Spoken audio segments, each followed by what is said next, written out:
All right, welcome back. Totally Driven Radio. And Nick, it's time to roll with our next guest. It's a very exciting time. It's the one, the only, the man, the myth, the legend himself. Let's welcome to Totally Driven Radio, Mike Tramp. Mike, how you doing tonight? Thank you very much for that kind introduction. I almost fell off the chair. Well, I mean, in reality, you're like a legendary singer. I mean, your face and your voice has been heard and seen throughout the world millions of times. Well, I mean, yeah, the facts are the facts. I sometimes don't think about it that way, but if you put the math together and looked at it that way, then it's been 25 years since I stood on the stage singing, Wait and Tell Me and When the Children Cry with White Lion, and here I am, 25 years later on cruising around the USA with an acoustic guitar in my car and just myself and singing the songs in a little bit different and telling people stories about life and the new songs and the new albums that I'm doing and everything in between. Yeah, I mean, you've been doing this for a few years now with the whole acoustic thing and just yourself, haven't you?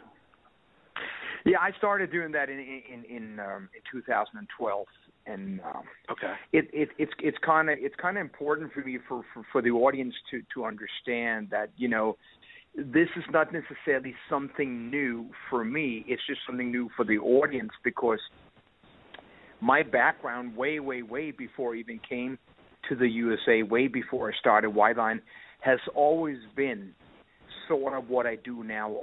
The entire catalog of my 23 albums and songwriting comes from this format of growing up and being raised on late 60s folk like Dylan and Neil Young, early Eagles, and later on Springsteen and Tom Petty, and that kind of stuff. Right. That is just my true background. So this is not MTV Unplugged, when rock bands ended up going in there and playing electric riffs on an acoustic guitar and that kind of stuff. My format is much more honest in the way that it is what I do and it is how the songs were written. Right. Now, as you're doing this, do you feel like it's more gratifying or more personal to yourself because it is just you and the audience? And I mean, like you said, you're doing some storytelling, so you're letting people into your world and these songs in a different way that you're looking at them. Well, obviously it is today, but if you asked me 25 years ago, I wouldn't have been able to answer that question, because I was busy doing clothes shopping or finding out how cool I could make my hair and how energetic the show could be, being 55 minutes opening up for AC/DC or Aerosmith or headlining myself. It was a different time, and even, I hadn't put the two things together. The songs were being written in the format that I'm doing today, but that was only just to bring them into the rehearsal room or bring them to Vito Bratta, who was my co-writer in White Lion. And so, right.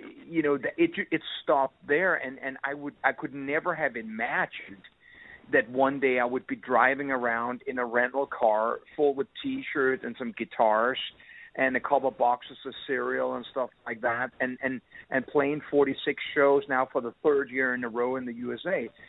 I've done. Wow. I do the same thing in Europe and in Asia, and I do about 150 shows a year this way. And so in that way, almost the journey has been the gratifying part versus what it was in the past, and now also the show is also being truly rewarding. And it's not to put anything down from the past, because now I, of course, look back with all this sort of knowledge and information that I have through all the trial and error and just the experience in general. But now when I go on stage and when I come off stage and meet the crowd, I go out in the crowd after every show, sell my CDs and albums and T-shirts, talk to the fans, take pictures, et cetera, go back to my motel room and then when I go to bed, I just think about how rewarding the whole day has been.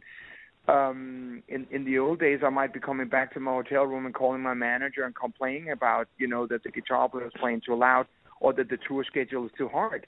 Now I'm on a way harder tour because I'm doing every single thing myself, but it just fits with everything that I am. So are you really just like yourself in a car and just driving around the country doing this? I'm 1,000% myself in every which way of every second of the day, from waking up to driving the car, to filling gas, to going into Walmart, and then doing sound check and doing the shows, selling the T-shirts, taking the pictures, loading out, wow. Driving back to the room, getting up next morning, go to the next place. Wow. Yeah, but times have really changed, huh? I'm doing everything based upon how I feel. So everything with me, everything agrees with me. So there's nothing that goes against how I feel. The songs are arranged in the way that I don't at any moment feel like I'm doing something that is not me 1,000%. That sounds like very lonely, though. You know what I mean? Like these, what's it, 46 states you said you're doing in the U.S.? Like, yeah, I would be very lonely doing. I wouldn't be able to do that by myself. And probably most other people would be lonely too. It just happens to be I'm the lonely guy, and I enjoy the silence, and I enjoy the time to think for myself. Last year, I had my oldest son with me, who was 20 years old, and he did that 2.5 months tour with me, and it was probably the best gift I've ever gotten in life, to be able to spend that kind of quality / adventure time with my son, who was born in the U.S. but now lives in Australia and never really seen the entire country that way. So for us to veer off the highway and going through the small towns and stopping in antique markets and seeing the core of this country, that is the true reward. Because back in the 80s, we were sitting on the tour bus, watching The Godfather for the 50th time and not looking out the window. Right. Now over the last 3 years, I'm really seeing a country that I love tremendously for what it is. That's awesome. Yeah, I guess that's the truth too, though. Like, all the touring you guys did in the 80s, like, you guys were so busy with everything, you didn't have a chance to really enjoy the travel. Well, I don't think it was so much about enjoying. I don't think anybody was really, looking to enjoy anything but the backstage party, Right. I mean, you know what? It's just the priority and the focus was just somewhere else. And right. and there's no really excuse for that. Because that's what we knew back then. We were part of a decade that were in the middle of developing itself. So you follow along, you try to make your own stand and try to do the right decisions, but everything is sort of being done for the first time. What I'm doing now is all based upon, history. It's all based upon, Rand McNally. Everything is just based upon, of everything that I've learned. There's nothing new that I do today, except for that it's just much more honest, and it just feels like that is what I should be doing at age 54, and not up there, pushing my groin out in the air and leaning back and sort of, in a bad word, pretending that I'm in 1988 and I'm singing to 17-year-old girls that is dreaming about me. Right. So now, instead, I go, That had to be like a weird time for you too. Like, I mean, you were like, one of the poster boys of the 80s, and I think I said it earlier in the show when I was talking about the upcoming guest. I said, like, you were a few rungs down under the John Bon Jovi level, to where the girls were, my Tramp, my Tramp, my Tramp. I mean, how was that for you personally? Was it like a weird thing to deal with? No, it wasn't at all, because actually one of the greatest, not greatest, but one of the great things about that was really for me, and I can almost not remember a single episode that outside, the concert arena and the tour and the signing of the albums in the record store, my private life and my off tour life was a pretty simple life, which it always has been. So this wasn't like I was hiding somewhere in a house in Beverly Hills and there were photographers outside, stuff like that, or anything like that. It was really just about when we arrived to the show,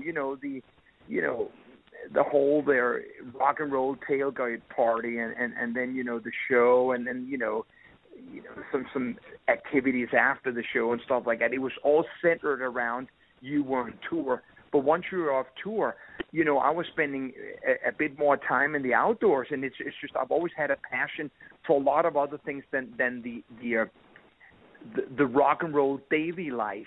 Right. And it's just the way it is, and I think that's probably what maybe separates me from quite a lot of the singers or guitar players out there now who still trying to hold on and keep the 80s alive or what they do, because they're not chosen to move on or evolve or stuff like that, where I'm quite the opposite. I had to follow how I felt. Now, without patting myself too much on my back, I think that I'm doing an incredible job in that transformation, because for me, it really is not a transformation. I'm just only using it as a metaphor. It's just that I evolved into something that I was way before there was anything called Bon Jovi or Def Leppard. It's how I grew up.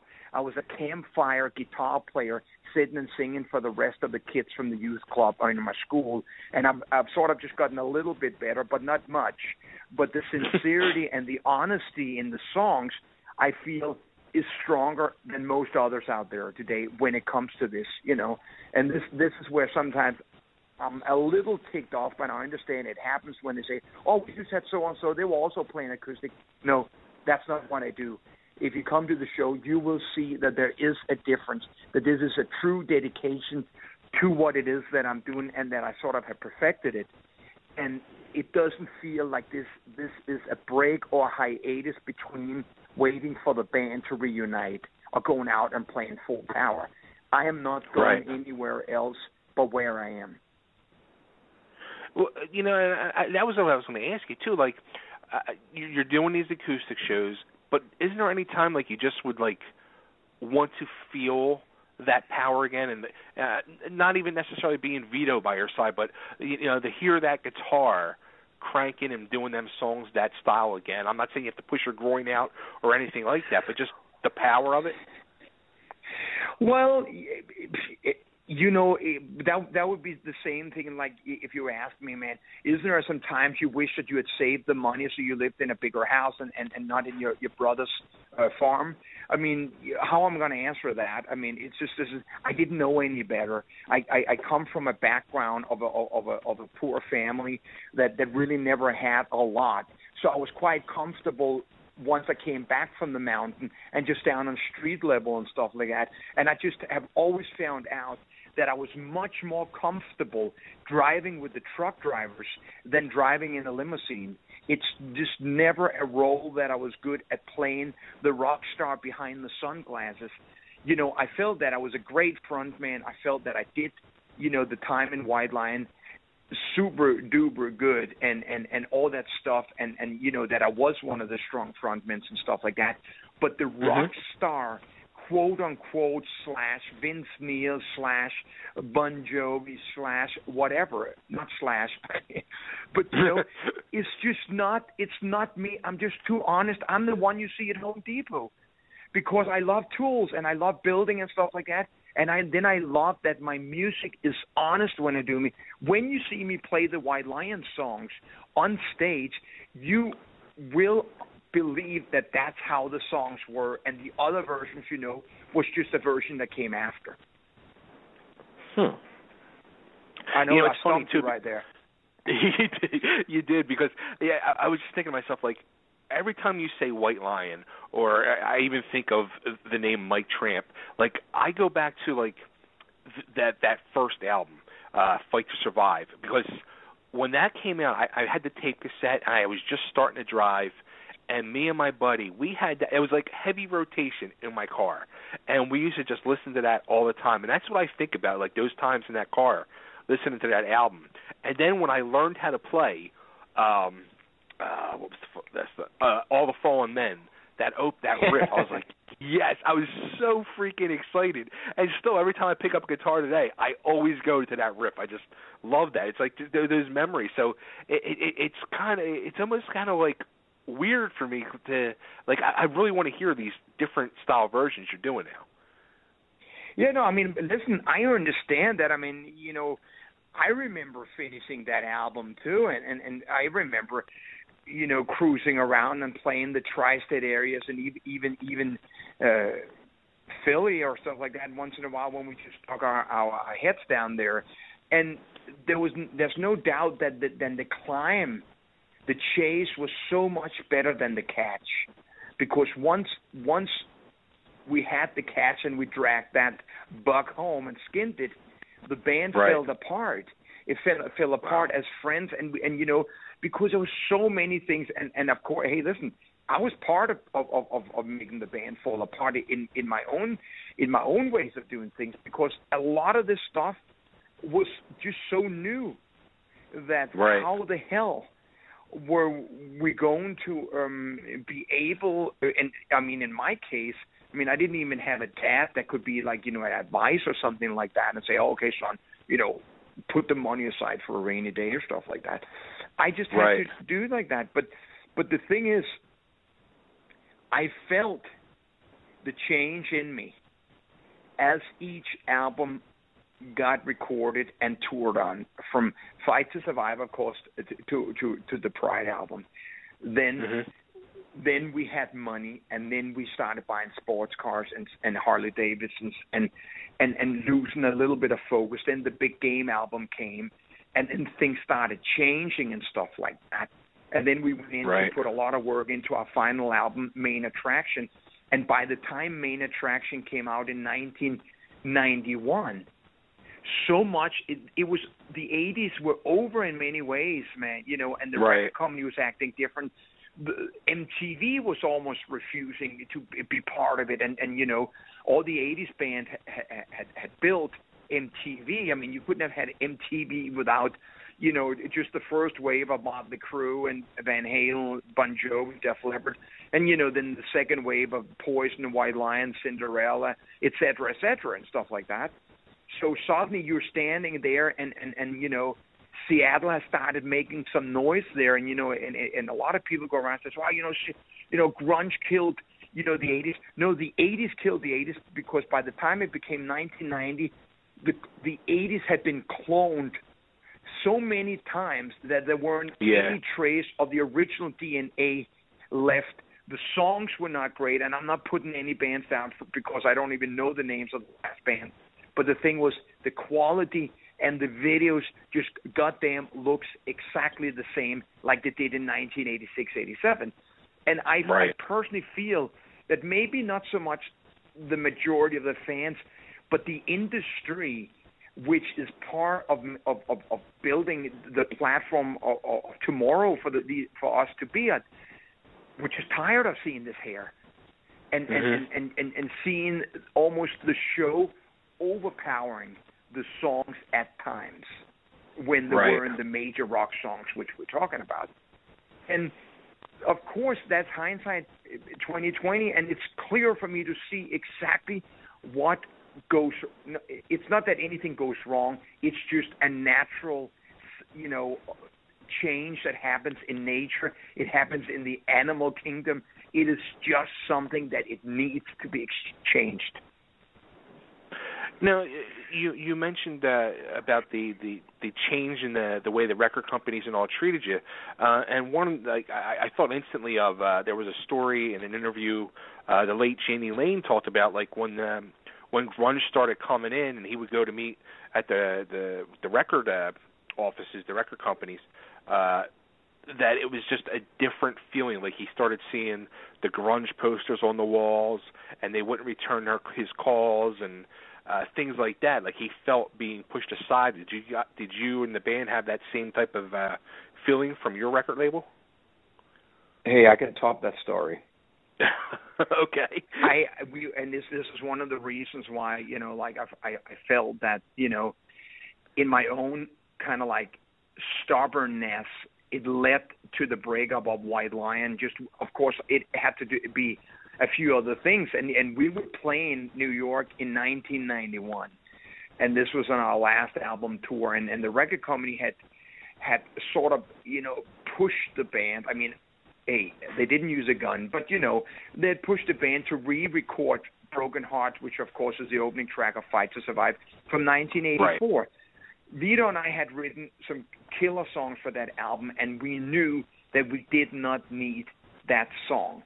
Anyway, we had finally given in, and we recorded that song. It became the second single. When that single was released for radio and the video came out, the entire record company went on goddamn vacation. You know, we come in to play our hometown of New York. We're playing the Ritz. It's sold-out show and stuff like that.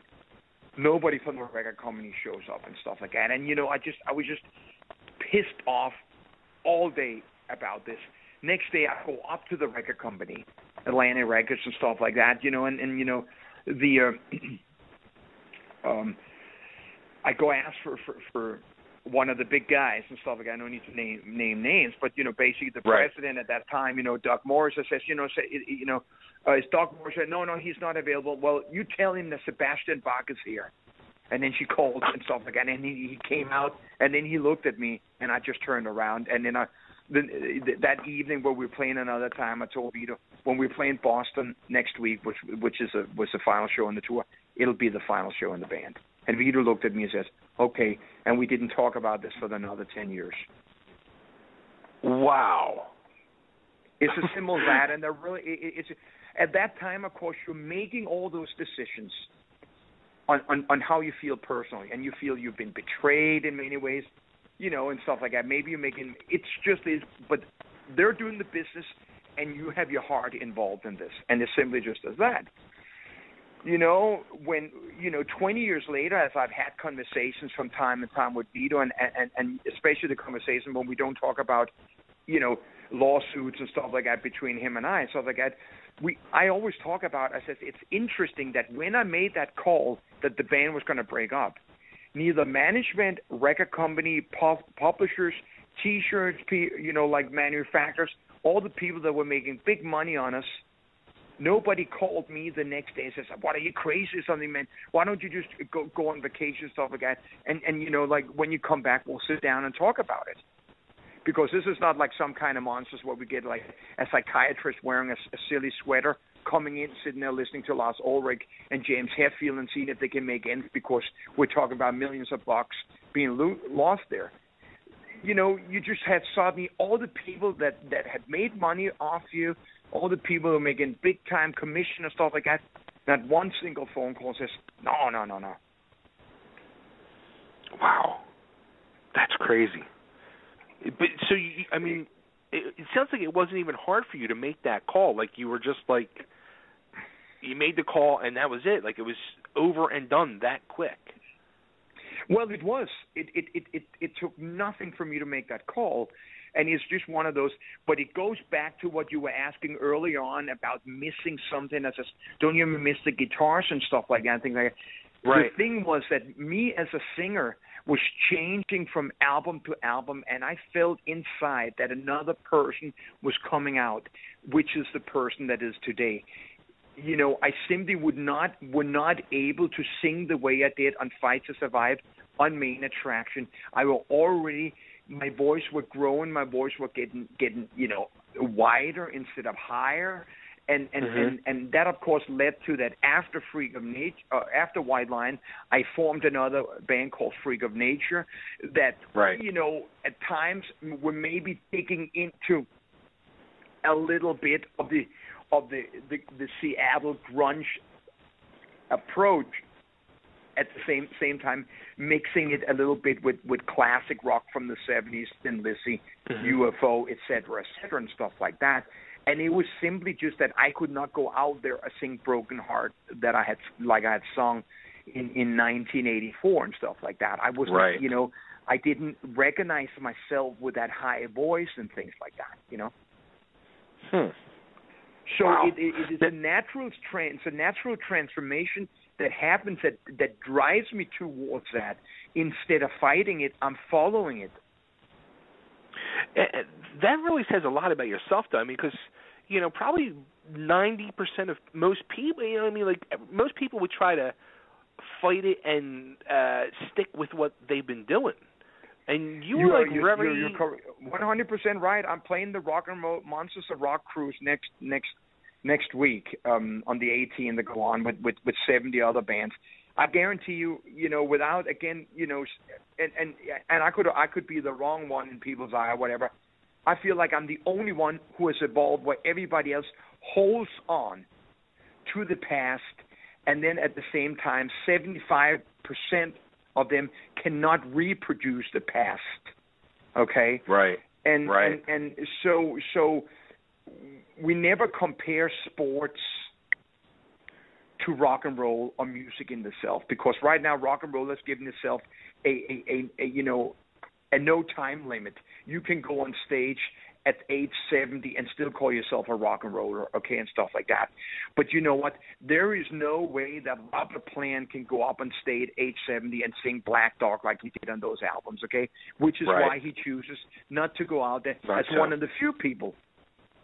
So yeah. I am not telling anybody to stop that, but to me, it's just that I do feel that musical growth is important and things like that. And, I don't want to see Fat Elvis at the fair. I like to remember Elvis at Aloha Hawaii, Yeah. But, it's just the way it is because, of course, obviously a lot of bands have survived through life just playing rock and roll. So why should they sort of change anything?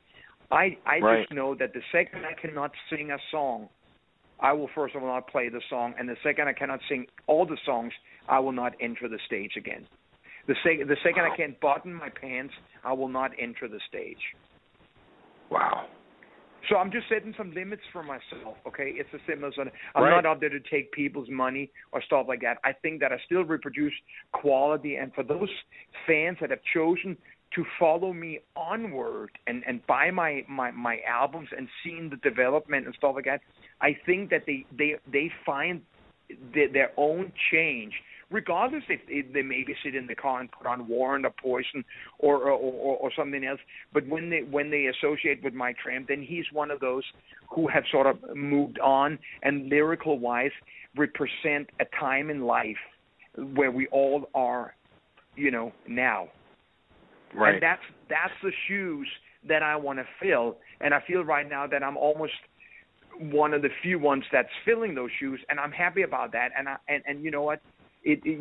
Of course, I'd like to play the full houses, but you know what? The people I play to are usually the people that understand what it is that I'm doing, and it's fine because I get an incredible amount of joy out of playing the songs that has a message, Sure.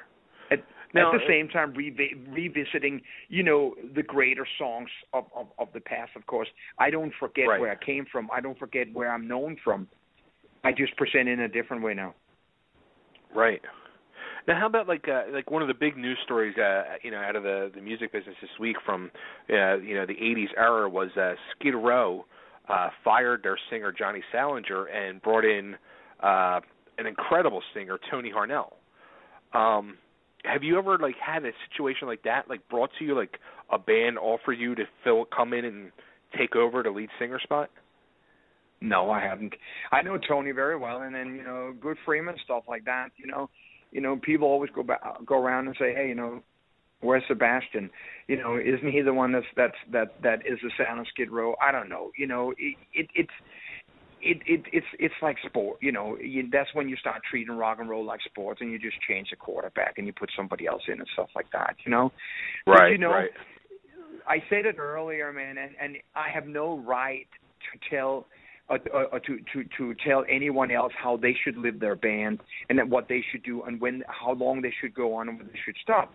And for some people, it's enough if the original drummer is in the band, as long as the logo is there. I mean, for about 2 years, from like 2006 to like 2008, I toyed around with Tramp's White Line with a whole new outfit behind me.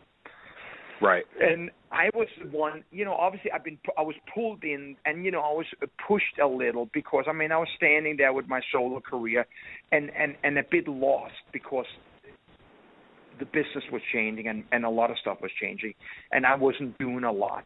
And then suddenly he says, if you do some White Line stuff, you can do festivals and things like that. And then bit by bit, you agreed with it, and you ended up doing some shows. But interesting enough, one of the first things that I did once I started rehearsing the songs is I instantly wanted to change the songs. And it kind of defeats the whole point that if you're going to put something together under the name White Lion, then you're going to play it like it is. But instantly I felt that I couldn't go back and play it exactly like White Lion because I changed too much. And so in many ways, after a short while, it knocked on the door, and I just knew, no, it's not. This is not what you want. This is not what you want. So I were one of those that went out there and just, dipped my feet in the pond of old glory and seen how it went. And I didn't enjoy it, honestly. I was fighting it too much. And I was miserable like I was in White Lion at times and things like that. And now that I'm going around and playing there, there's the word miserable is not connected to the show and what I do. And so that is why I can by no means go back to that. If I should be traveling with a band outfit, let's say, for example, next year and stuff like that, it will dip into the past, but it will do it in a different way. It's simple as that. So, I will just move myself further and further away from something, but of course always have a connection to it. Now, with this whole, and you keep saying the word evolve, I guess we can call it the evolution of Mike Tramp. And you just said, you're happy. And it truly seems like you're happier probably than ever and more proud of what you're doing than ever. Yeah, it's kind of silly that it works that way. It's just a fact that I am. I wish I could have known how to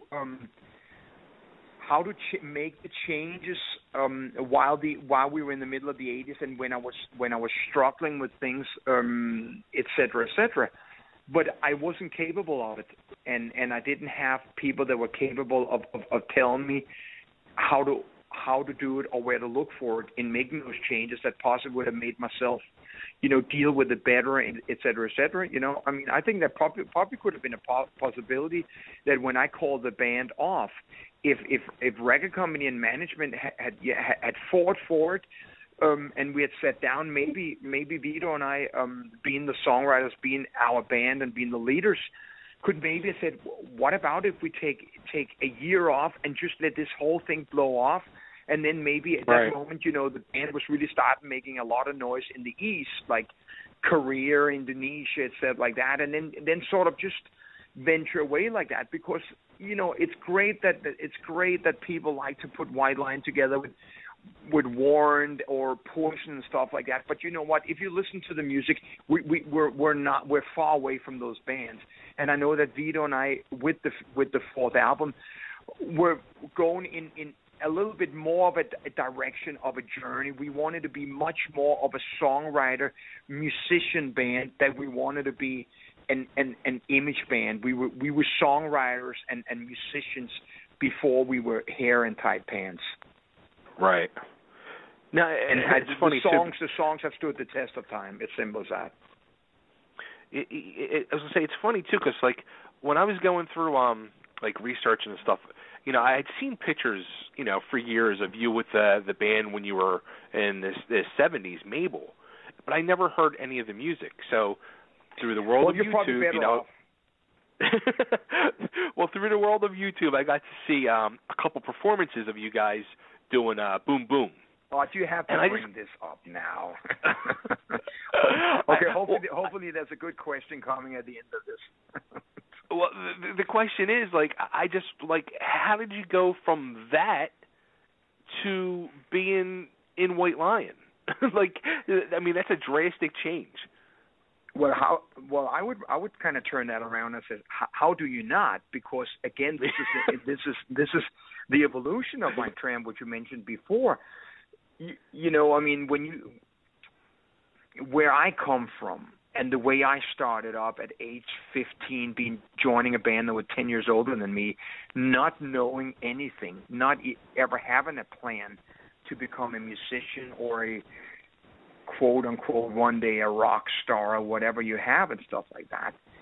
I had to just keep climbing mountains and valleys and cross oceans and stuff like that until I started understanding in what direction I should go. Because today, when you got people on The Voice or America Got Talent or American Idol and stuff like that, the amount of knowledge these kids have when they go in there, they're already matured at age 15 and stuff like that. They're not right. Listen, they're not ready for the industry. They're not ready for what they're doing, but they're sort of capable of the performance, et cetera, et cetera.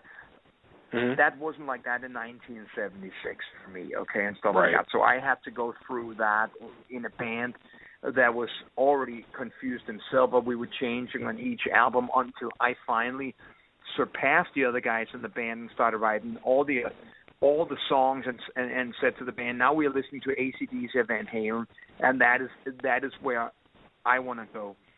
And that eventually was what led us to go travel to New York in 1982 with a bunch of songs. And at that time, the band had changed its name to Lion. And when we arrived in New York and we were playing around in the clubs, was like the first time I felt that something was right. And in November of 1982, we're playing in a big rock club in Brooklyn, New York, called L'Amour's, which later on became the home of White Lion because our managers owned that place. And that's the night I played with a band called Dreamer, which is Vito's band. And I discovered this guitar player that is exactly what I want to do. And I look at my three guys from Denmark then saying, they're just not going to be good enough for this game. And, after a short while, we returned to Denmark for Christmas time. And right after I broke up the band and on a little bank loan through my mom, I traveled back to New York. And Vita was the first one I got hold of when I came back. And we started what was to become White Lion. In the beginning, we played all my songs from Lion. And then bit by bit, Vito and I got together, and, when we wrote Broken Heart as our first song, we kind of established what we were, and we started working on it from there. Wow. Now, I was thinking, too, have you talked to Vito lately? Do you guys talk at all, or?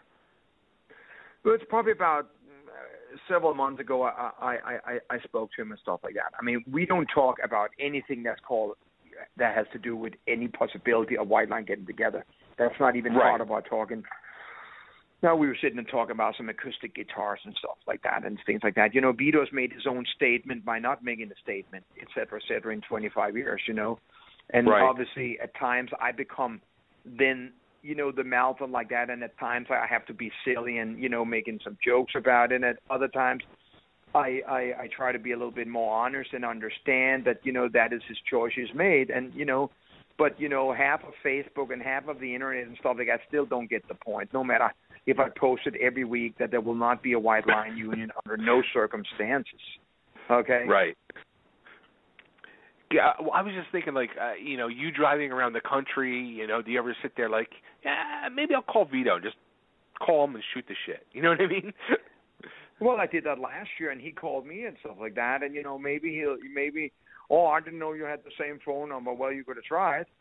It's just one of those things, et cetera, et cetera. I mean, listen, I don't live in the past. You know, I have 3 children. You know, one of my children lives in Melbourne, Australia. My 2 other ones are with my wife in Indonesia, and I half of the time live back in Denmark. You know, raising cattle with my brother. I mean, you know, my life is so out there. You know that I can only move forward and kind of seeing that. You know, I just want to enjoy the rest of my life and not be bitter about what I don't have anymore, and that they don't play my videos, et cetera, and that there ain't no real 80s existing anymore unless on some radio shows across the nation that all have the title Hair. You know, it's just the way it is. Right. And then, you know, I just enjoy the combination of meeting people and hearing people's story, seeing the country, experiencing real life things together with the music, because in the 80s, those 2 things were separated. Right. Now they're one and the same, you know? Right. Now, how about, I mean, you know, as you're doing this now, you're touring down around the United States, month and a half tour. Is it tougher now for you to do 2.5 months? Okay, 2.5 months to be doing that with your children, like, you know, in other countries, and you're over here? Because, I mean, back in the day, you didn't have the kids. I would have loved if my wife had been more flexible. I would have loved to have my 2 little kids with me, and you know, either rented a little mobile home or just a little big of a car, so I have space for everything like that. Because, you know, the 2.5, 3 hours I'm away from you know, the motel room like that, it's no problem. They can be here watching, you know, some movie or whatever, and then go to sleep when they're tired, and then Dad comes home, and then we go to IHOP or a Waffle House in the morning, and you know, once in a while we stop at an amusement park on the way, or we go see an alligator farm, or Six Flags Great Adventure, or the Alamo, or whatever. Right. Because I'm not, the only thing that I don't do is hang around in bars and strip clubs and living the nightlife. You know, yeah. I'm a person that understands that, you know, this hard schedule needs me to respect my sleep and my health along the way, because there's nobody to pick me up when I crash. Yeah, exactly. Now, I wanted to throw this out there too. You mentioned earlier on about you know, coming down to Philly back in the day. You guys have played. Do you remember playing the Empire Rock Club? Yes, I do. Probably about 86, 87. I just remember that was the most packed I ever saw that place. Like, there was people like sitting on top of the bar tables, the bar. Like, there was not an inch you could move in that place. Well, you know, these were the days. This was the beginning of something, and the beginning of something is always special. You know, and that's, you know, the special part of it. So, you know, those are the real and cool memories, you know, and stuff like that. So yes, I do exactly remember that, because Philadelphia is not a town that White Lion played a lot. We actually never got around to play the Spectrum. Right. Yeah, you know, so I was going to say, that's the only time we played the saw Empire Room. We played the Empire Room, and then later on we played the Trocadero, if I'm correct. Okay. Wow. Simple as that. Crazy. Only 2 times. Now, speaking of playing shows, I mean, you're out now. You're promoting your solo album that you released last year. It's called Museum, and you just recently got to go to Russia for the first time. I mean, how was that? Well, you know, by the time you hit the stage and play the song, you could be standing in Austin, Texas. You know, I mean, it's the same. People react the same way to the music. That I'd never been over there, and people standing there with the entire collection, like 23 of my albums that get signed, is just another sign that you know, of the importance that I've had in some people's life. So you get reassured of how much your music means to others when sometimes you doubted yourself. Huh. Now, how about, like, I mean, you've done it a lot. You've traveled to different countries and all. I would be scared out of my mind to like go to Russia or something. Oh, I could give you some other countries that are much more scary that I've been in, but that's not the point. The point is just that, you know, rock and roll has this kind of thing that you never represent anything that is political in that matter. Right? You always sort of I mean, the wall has come down, you know, right. in Russia. Right, you right. have internet and stuff like that, et cetera, et cetera. There is a lot of gangsters over there, but you know, and actually the day I played there was the day when the big politician was shot down in cold blood right outside the Kremlin. So that happened at the same time was just added to my adventure. It's one of those things. Now, how about like also too, like when you're going to, I mean, using Russia again as an example, when you're going to these other countries and they really don't understand or speak, I should say, the English language, and then they're singing along to these songs in English. And that's just the way it is, and the same thing goes in Indonesia. I mean, you know, when I went to Indonesia the first time in 2003 and played 5 stadiums from anywhere between 80 to 100,000 people with 3 guys calling ourselves from Australia calling ourselves White Lion. That was an eye-opener. Wow. Or 2 years later going to India playing for 120,000 people that completely went berserk. That was also an adventure. But, you know, like I'm telling the story to other people, you know, 2 hours later when I was sitting in the hotel, I couldn't use it for anything. I couldn't use it as necessarily as an accomplish and stuff like that. I couldn't use it in furthering my career in any way. It was just something I was doing just at the moment, and those people just appreciated some songs they had known for a long time but never seen the band and stuff like that, you know? Wow. Now, I mean, all this stuff has been incredible, and the new album is great as well. And like I said, it's called Museum. And now this was my take on it. Like, you're calling it museum. Is this kind of like where a person would go to, say, an art museum and see like a body of work from different artists? Is this kind of like you doing the same thing with your music? Like, you're presenting your body of work and you're calling it your museum? Well, you said a body of art, you know, by many artists. Reverse that or switch that over, saying no, an amount of work, different work by the same artist is how I came up with the title museum. In lack of better words and better stories, is just that at this time in my life, I'm following the song and not the image. So as I write the songs, which basically come from the same, you know, guitar and the same sort of format. If the song in the studio suddenly want to visit the Beatles, Sgt. Pepper era with a certain sound, or it wants to do that, then I let the song go there. Where in the 80s we had rules that you could not cross into that, and you couldn't cross into that. It had to be within the 4 walls. Those walls are down. I don't have any limits when it comes to it, because I know that my song, regardless if it's performed with a piano, a drum machine behind me, stuff like that, me singing the song and me playing the basic acoustic guitar behind me will represent me 100%, and there's never anything that is in a diversion from that. It is me 100% in each song as a songwriter. Now, do you think, too, like going back to the evolution of Mike Tramp, in the way of the modern age now of music, and the way like you're able to do things yourself and, you know, write your own music and not have to answer to that record company and them keeping you inside that box, do you think that's part of the reason as well to your happiness of your music?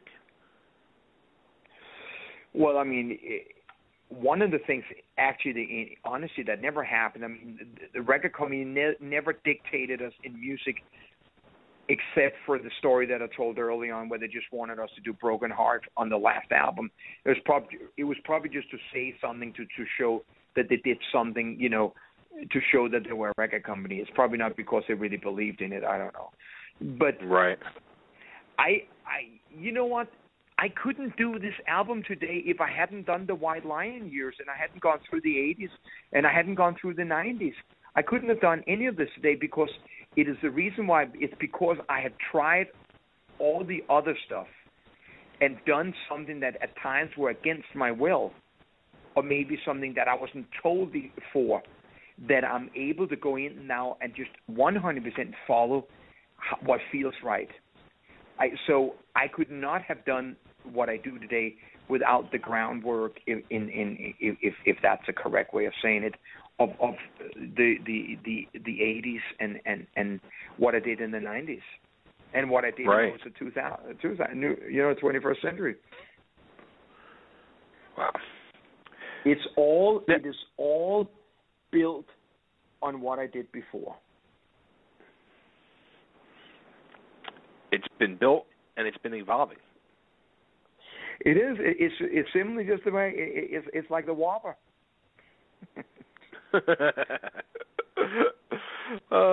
Yeah, you said you like stopping at a Waffle House or an IHOP. Like, are you ever sitting there and like you're next thing you know, like your waitress is like, "Oh my God, you're Mike Tramp." No, they just says, "Oh my God, you're so good looking, man." You know, they're nobody thinking that I'm Mike Tramp. They just like me. Some things never change, right? Probably the thing that I think that probably what I love most is just blending in and really just being part of life instead of wanting to go in there and stand out. I love blending with people. I understand that especially the 80s have given rock fans this image, and I understand that there's a couple of lead singers out there that at times fall on their ass and do stupid things, and people constantly put them on a different level as the rest of the human race. That's not me. I'm the kind of person that stops if some guy has a flat tire and maybe help him change it and stuff like that, because it's who I am. I was never, here's another revelation. I wasn't made for this business. I think that I became good at it once I discovered my direction, and once I think that I became good at what I'm doing, and I was a good front man and things like that. But I go into a hotel room. I use the same towel even if I'm there for a couple of days. I fold the bed when I leave. I don't throw things on the floor. I just do things that I don't know. Just shows that I'm just a decent human being that like to kind of make compromise in life in certain ways to make life flow. That it shouldn't and cannot always be my way. Right. Now, except for when it comes to music. What do you think you would be doing, or what did you originally think you were going to end up doing in your life besides music? Oh, but I got to go back to when I was age 15, because I got into a band when I was 15 and a half and didn't even finish my high school. I mean, in that way. So, I mean, I got the education, through a band that was 10 years older than me and on the highway, stuff like that. I went from boy to be a man, and I never had a, like the teenage years. They don't exist in my life. I went straight from a kiss to an orgy, in that way, I didn't have any form of adolescence and stuff like that. So I understand, back then I didn't think about it, but I in ways I'm paying a price and things like that, So because I'm a little restless and I don't really know where I belong. And my new album, which comes out later this year, even though right now I'm touring on an album that was released last year, which is my new album to America, is called Nomad, and it's really just because it describes sort of my life, Right. Yeah, I mean that's going to be like an autobiography. I'm a victim of my own doing in many ways, and my own choices and stuff like that. And I just deal with it, and there's good days and there's some days that are not so good, and but somehow, after a few hours driving, I listen to some, radio talk show or whatever and things like that. I usually find myself again. Right. Now, the one thing I had just mentioned too, real quick, was autobiography. Did you ever think of writing your own book? Well, I haven't necessarily read my own book, but in my mother tongue language of Danish, we did release a book called Vagabond,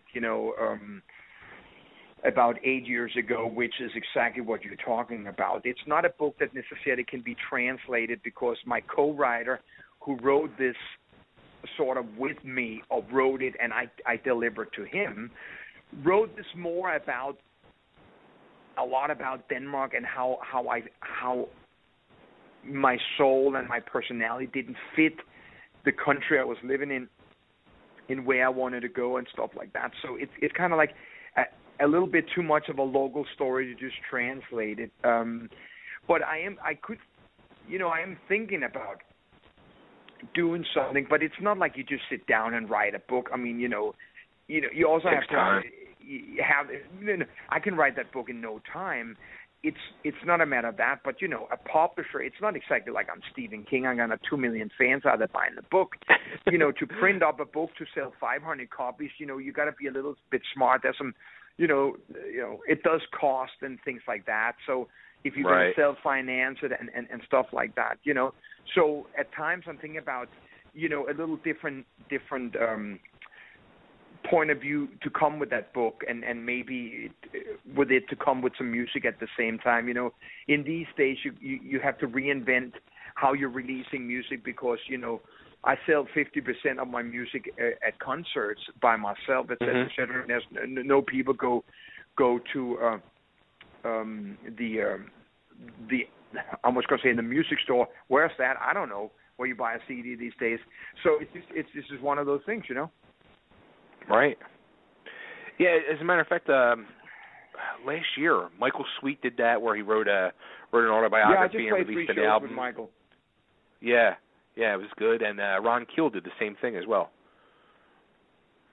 Yeah. I mean, I again, just like my music, I like to make sure that if I do something like that, it's going to be a little bit more a story about a little bit more than just how many girls we met backstage. Right. I want to take the same direction as I'm taking towards my career now with what I'm doing. So you will feel when my Tramp comes with a book, you can expect it to be a little left, from the left or for the right, but definitely not center, and definitely not be, just the usual rock and roll memorabilia, or memorandum. Right. Well, you're out there now, like we've been saying. You're out there on tour. Actually, you're right now in Texas, and you're going to be you're playing tomorrow night in San Antonio at the Caroba. That is correct. And Saturday night, you're at the Concert Pub North in Houston. That's correct. And then Sunday, you're in Louisiana, in Youngsville, Louisiana, at Route 92. That is correct. That's the next 3 gigs. There you go. And then fast forward to next month, you'll be hitting Dobbs in Philly. Yeah, looking really forward to it. Now, when's the last time you've been to the Philly area? Yeah, I mean that's a long time. I know I played a show that nobody saw, I think in 2001. No, actually, didn't you play in Delaware maybe last year or two? Okay, yeah, but that's not Philly.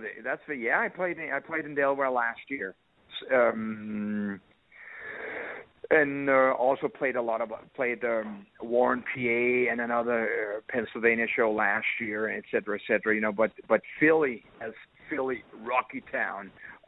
Right. I haven't played since 2001. Wow. That's been a long time. And that is a long time, and I remember that show like it was yesterday. There's just things like that, because we went.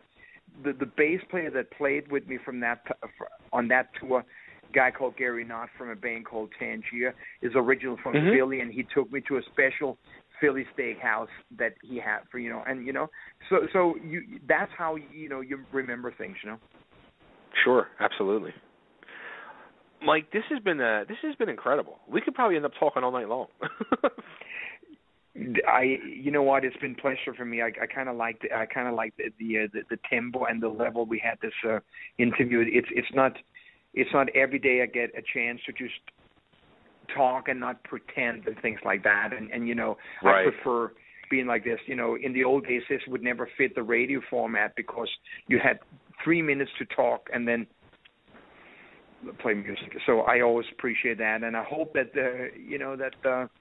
that the listeners, being a fan of my Tramp or a no fan of my Tramp, just will listen to the story and understand, you know, the whole journey and things like that, and maybe they can place themselves in it too, and understand the whole, you know, demise of the 80s, the comeback, and et cetera, and how it all somehow worked together. Right. Now, also too, I'm going to be playing the single and video you have from this last album, "Trusting Yourself." Okay. And one thing I wanted to say too was, you know, you have the video for "Trusting Yourself," and I like to ask this a lot. Do you think, especially you being somebody that was, you know, in heavy rotation on MTV, do you think video is just as important today as it was back when MTV actually played videos?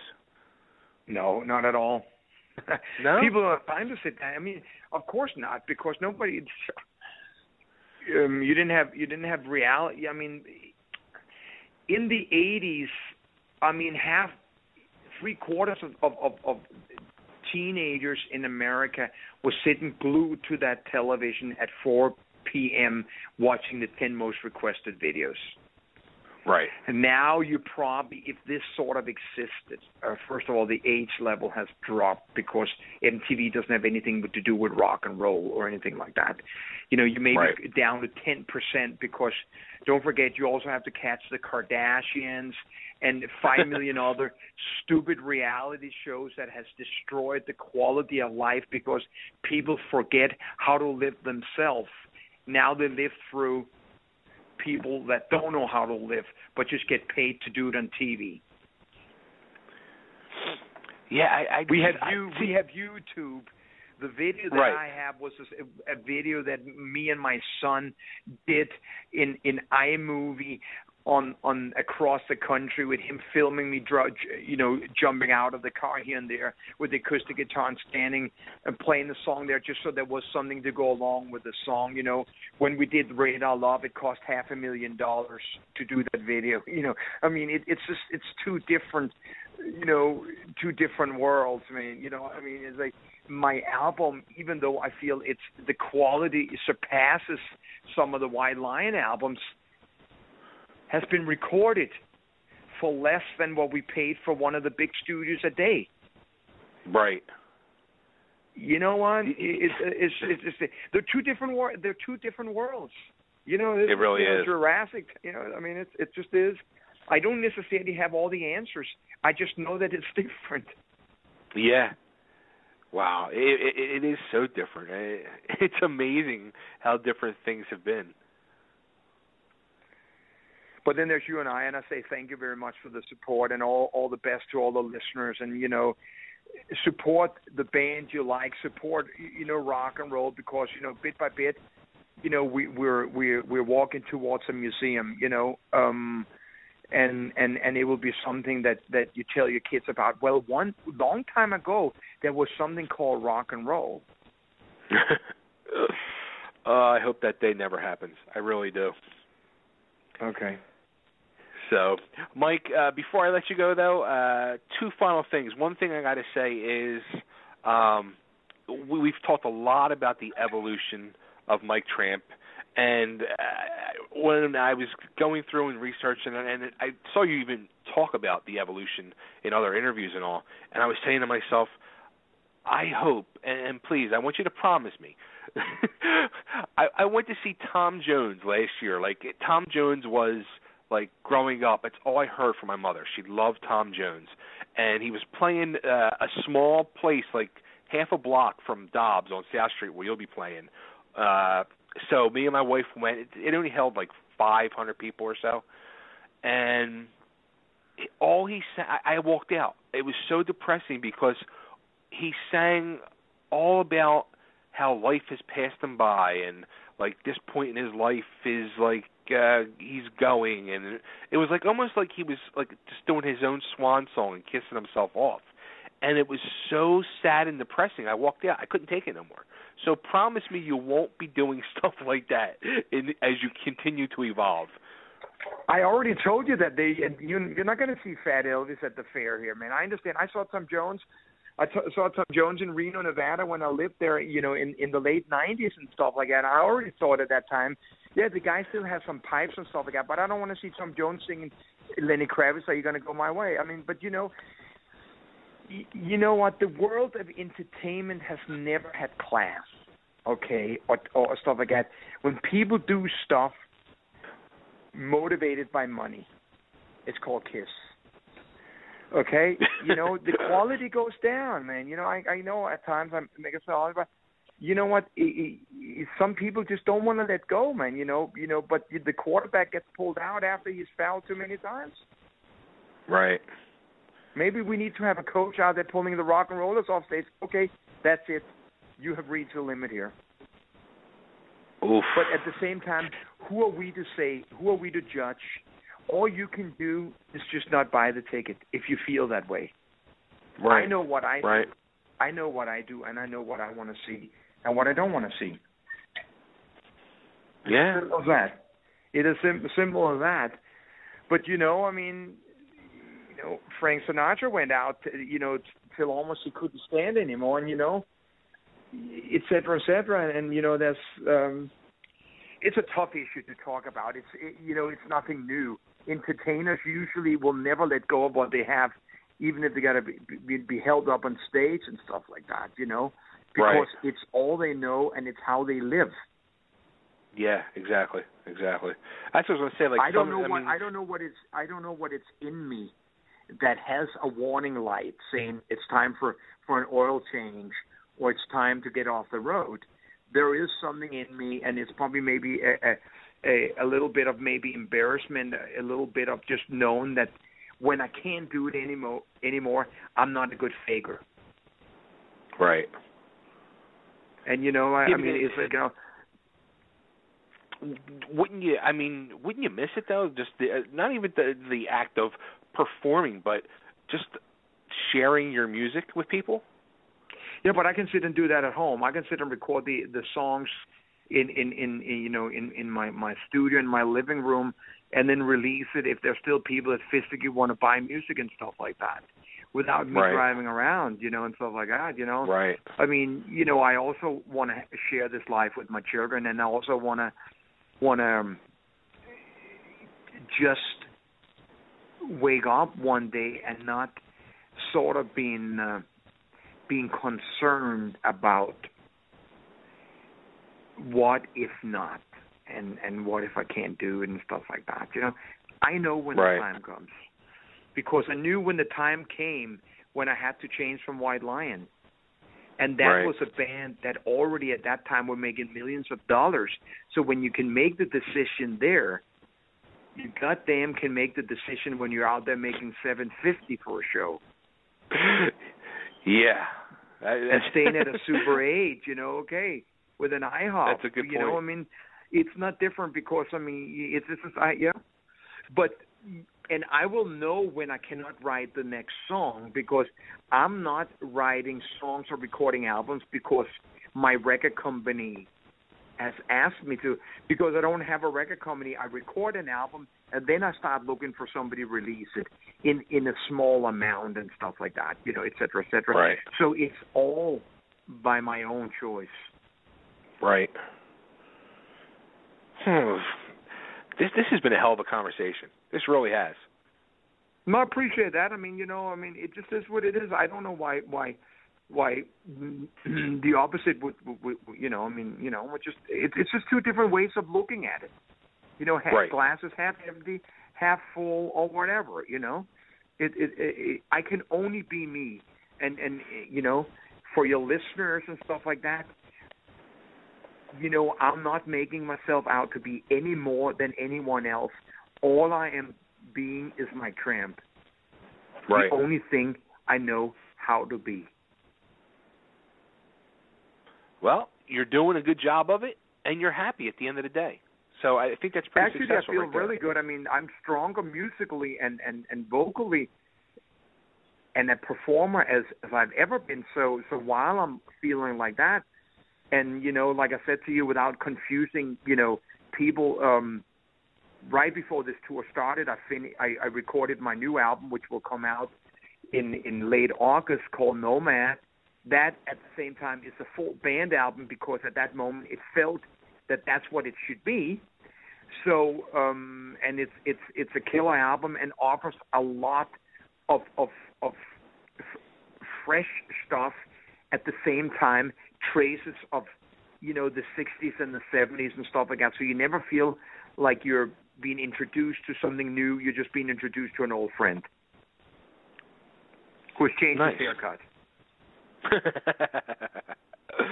Oh, that's funny. Well, Mike, again, this has been incredible. It's been an honor. I want to thank you so much for being a guest tonight on the show. I hope you have continued success out there. I hope you have safe travels. This has been great. I appreciate it.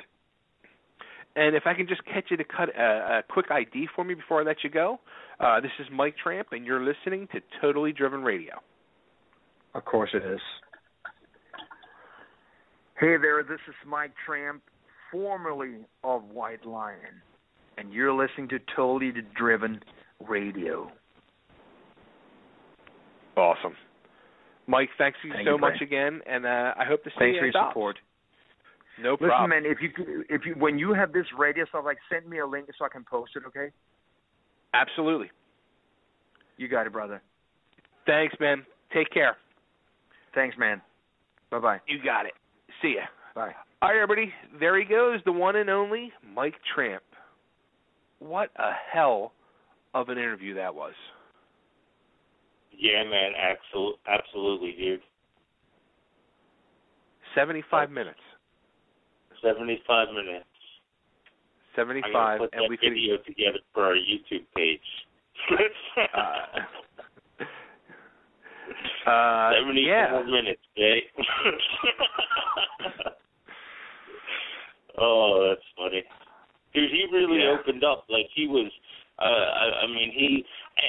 we're starting to get that a lot with our guests. They really just like the conversational atmosphere. They don't want to hear the same 10 questions over and over again, those basic sort of interview things. You know what I mean? They really want something more in-depth, and they're really starting to sort of tell us how appreciative they are of just being able to talk.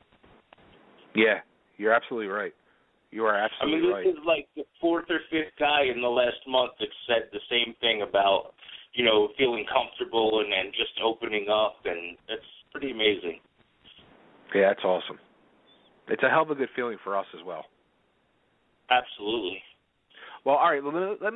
Let's play this song, even though we're over time. Let's play the song for Mike, because it is a really good song. I'm totally digging it. I mean, people, like I said, I think Mike Tramp. I think White Lion. I think them songs. You picture him on MTV with the Wait video that was constant. But this is a different direction. It's the evolution of Mike Tramp, and it's it's him and the acoustic guitar, and it's a really awesome song. It's called Trust in Yourself.